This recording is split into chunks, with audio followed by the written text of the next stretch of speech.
રાજ્યમાં સ્ત્રીઓ સલામત છે આવા દાવાઓ માટે સ્ત્રીઓ રાત્રે પણ એકલી ફરી શકે છે તેવા દાખલા ટંકાય છે, પરંતુ દીકરીઓ શાળામાં સલામત નથી તેની ચિંતા થતી નથી.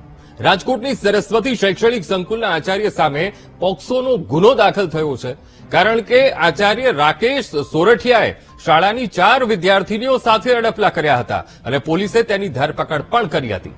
સવાલ એ છે કે શિક્ષણ વિભાગ ક્યારે વિદ્યાર્થીનીઓની સલામતી માટે કડક કાર્યવાહી કરશે? વિદ્યાર્થીનીની સુરક્ષા માટે કોઈ કાયદો લાવશે કે નહીં તે જોવું રહ્યું.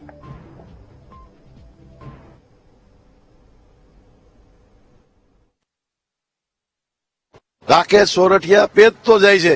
નાની નાની દીકરીઓ નાની પહેલાય સારા કર્યા હતા. ગઈકાલે આવો બનાવ કર્યો, ગઈકાલે આને આવા સારા સબરા કર્યા હતા. કારણ કે આવા પટેલમાં આવા અમારા હોય જ નહીં.